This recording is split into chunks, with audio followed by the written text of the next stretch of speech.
Hey everyone, it's Steve from the garden.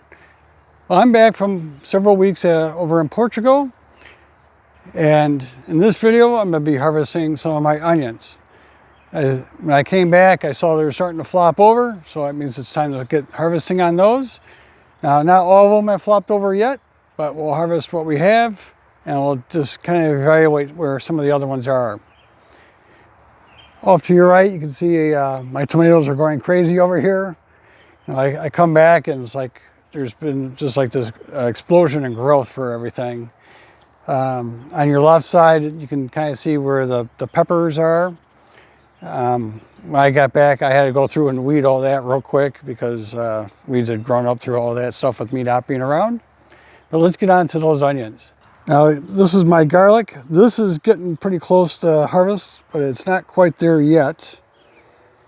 And for here, now we got the onions. Now you can see there are some weeds in there. Again, with me being gone a few weeks, weeds were growing in here. I did pull some of them out already.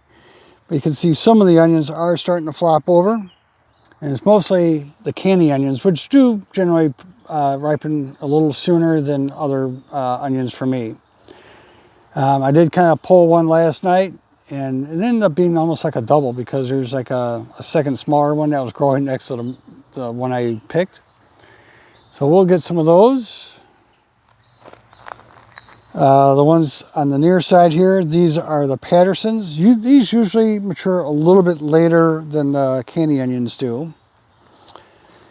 And this middle two rows here, those are the yellow sweet Spanish. And they are still growing, it looks like. Now as we come over here, I do get some that one right there, that one's a pretty big onion right there.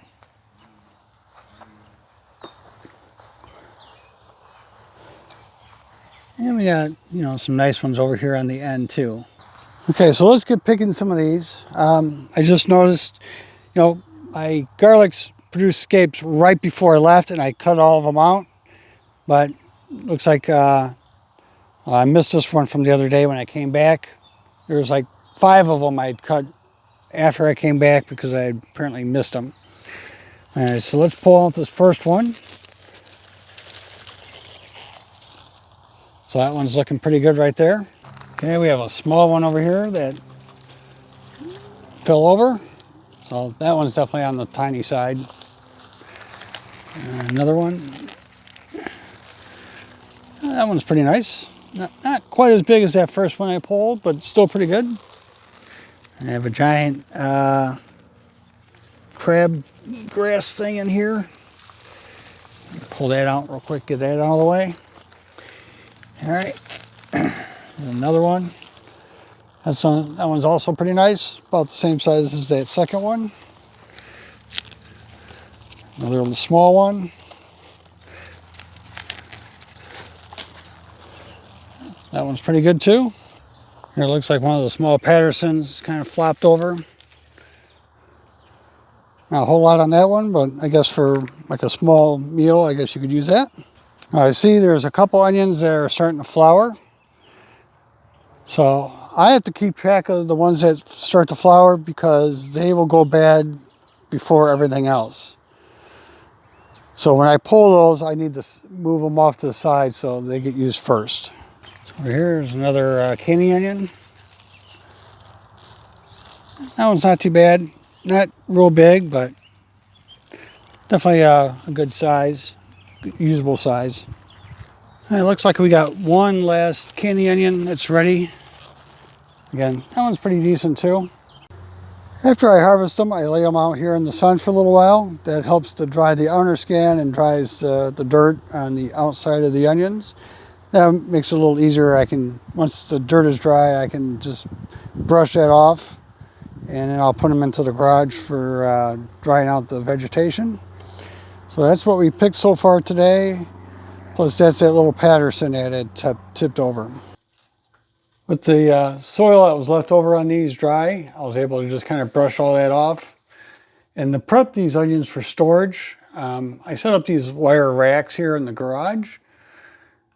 That way, there's air circulation on all sides, and I can leave them in here and let this vegetation dry out along with allowing the roots to dry out. And I want to leave as much of this outer protective skin on here as possible, because that is also what protects them in storage. And once these are all dried out, then I can cut out the vegetation and cut off the roots and put them away for storage.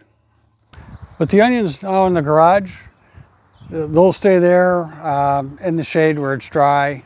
The remaining onions will topple over probably in the next week or 10 days or something like that. Usually once the variety starts to flop over, the remaining ones in the bed usually go within a pretty short time after that. Now, since I never grew the yellow sweet Spanish onions before, I don't know exactly where they're going to fall in the timeline. For me, the candy onions generally go first, and then the Pattersons follow, I don't know, maybe 10 days later, something like that. But since the yellow sweet Spanish are new to me, I'll just have to kind of see where they end up falling in that timeline. If you have any questions, go ahead and leave a comment down below. I'll do my best to answer them.